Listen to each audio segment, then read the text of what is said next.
5 kapal perang Amerika Serikat telah bersiaga di perairan sempit pemisah Iran dan Semenanjung Arab, Selat Hormuz. Kelima kapal perang itu berdiam dalam posisi siaga, menunggu instruksi dari balik meja Presiden Amerika Serikat Donald Trump sembari melakukan pengepungan parsial terhadap Iran. Deru kapal perang itu menjadi simfoni persiapan perang. Namun bagi Iran, Selat Hormuz bukanlah medan asing. Selat Hormuz adalah urat nadi sekaligus senjata pamungkas, tempat di mana Iran menguji doktrin perang asimetrisnya. Iran berpotensi memainkan kartu swarm attacks, sebuah strategi yang bisa menyulitkan pergerakan kapal perang Amerika Serikat senilai miliaran dolar. Bagaimana taktik swarm attacks Iran bekerja, dan bagaimana Amerika Serikat akan membalasnya?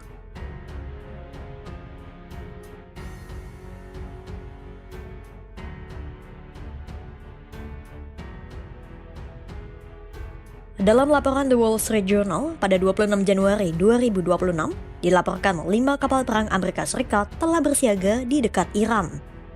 1 kapal tempur pesisir di Teluk Persia, 2 kapal tempur pesisir di Bahrain, dan 2 kapal perusak berpeluru kendali di dekat Selat Hormuz.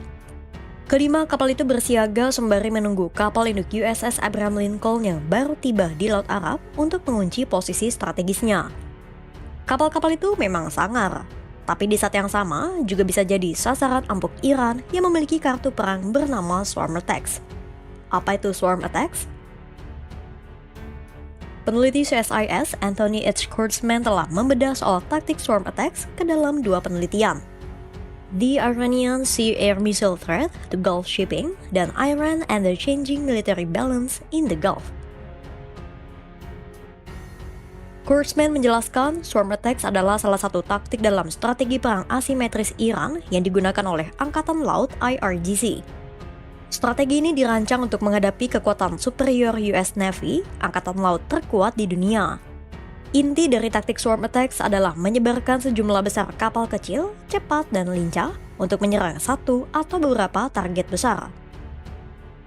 Misalnya seperti kapal tanker atau kapal perang musuh. Kapal-kapal kecil dan lincah itu menyerang dari berbagai arah secara bersamaan untuk melumpuhkan sistem pertahanan musuh. Cara bertempur yang bergerombol membuatnya seperti lebah yang mengerumuni musuh saat sarangnya diganggu. Taktik ini mengombinasikan kecepatan, jumlah kapal, kamuflase, dan daya tembak dari jarak dekat. Biasanya, taktik ini menggunakan ratusan kapal kecil cepat atau Fast Inshore Attack Craft dan kapal serang cepat atau Fast Attack Craft. Kapal-kapal itu dipersenjatai dengan senapan mesin berat, peluncur roket, rudal anti kapal jarak pendek, sampai torpedo. Beberapa kapal juga didesain untuk melakukan serangan bunuh diri yang dilengkapi oleh bahan peledak. Puluhan atau ratusan kapal kecil bersenjata itu dikerahkan bersamaan untuk memusingkan sistem pertahanan dan deteksi kapal canggih Amerika Serikat. Biasanya, kapal perang Amerika Serikat menggunakan Aegis sebagai alat pendeteksi musuh. Tapi, Aegis terkadang sulit untuk melacak target kecil-kecil dalam jumlah banyak. Misalnya, Iran mengerahkan 50 kapal kecil. Nah, 40 diantaranya mungkin bisa terdeteksi dan dihancurkan, tapi tidak dengan 10 lainnya.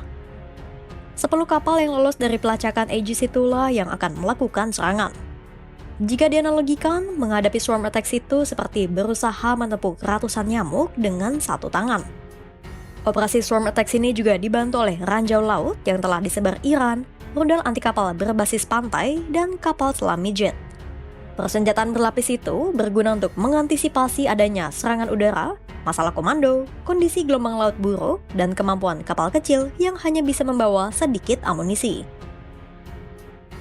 Tujuan swarm attack sebenarnya bukan untuk mengalahkan Amerika Serikat dalam satu kali serangan. Sama seperti doktrin Mosaic Defense yang mendasarinya, taktik ini ditujukan untuk bertahan dan memberikan perlawanan habis-habisan sampai musuh jenuh.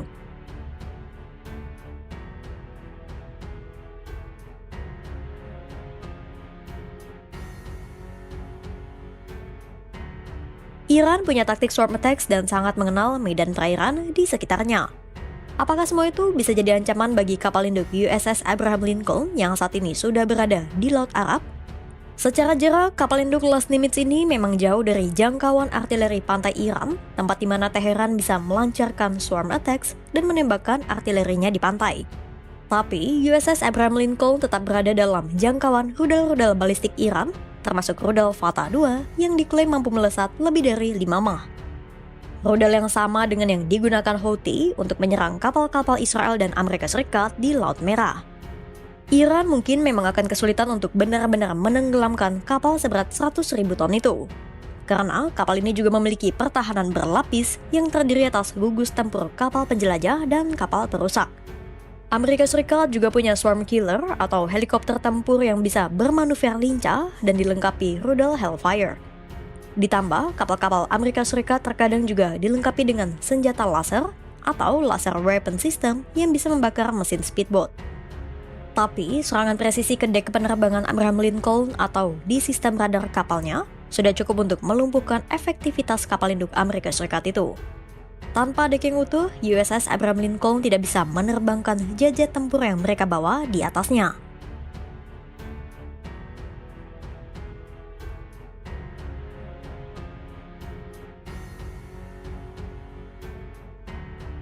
Keberadaan kapal-kapal perang di dekat Iran seolah menandai Amerika Serikat memang sudah siap untuk berperang. Tapi Washington tampaknya juga harus berpikir 2 kali. Karena swarm attacks dan persediaan rudal Iran bukanlah satu-satunya kartu truf Iran. Iran juga punya gugusan Ring of Fire alias proksi-proksi setianya yang tersebar di Lebanon, Yaman, Irak, dan Suriah. Proksi-proksi seperti Hizbullah dan Houthi ini berada dalam satu komando di bawah IRGC. Maka, jika Iran terdesak dan diserang, tangan-tangan kecil Iran ini bisa diaktifkan untuk melancarkan serangan simultan. Otomatis, Amerika Serikat harus meladeni proksi Iran, rudal, dan serangan kapal-kapal kecil Teheran. Dan jika situasi mencapai titik nadir, Iran masih memiliki opsi ekonomi dengan memblokade Selat Hormuz. Iran bisa menebar ranjau laut di sekitar Selat Hormuz yang jadi gerbang perdagangan global. Sebuah langkah yang akan mencekik pasokan energi global dan memaksa dunia menghadapi ancaman inflasi. Pada akhirnya, konfrontasi di Selat Hormuz bukan sekadar soal siapa yang memiliki teknologi paling mutakhir. Taktik swarm attacks, rudal Fatah 2, dan gugusan Ring of Fire adalah cara Iran mendikte harga yang harus dibayar Amerika Serikat jika genderang perang benar-benar ditabuh. Di perairan sempit ini, keunggulan kapal induk miliaran dolar bisa saja lumpuh oleh sengatan ratusan lebah besi yang siap bertempur habis-habisan. Kini bola panas ada di meja Washington. Apakah mereka siap menghadapi perang asimetris yang bisa mengacaukan stabilitas dunia? Pantau terus perkembangannya hanya di kanal YouTube Kompas.com.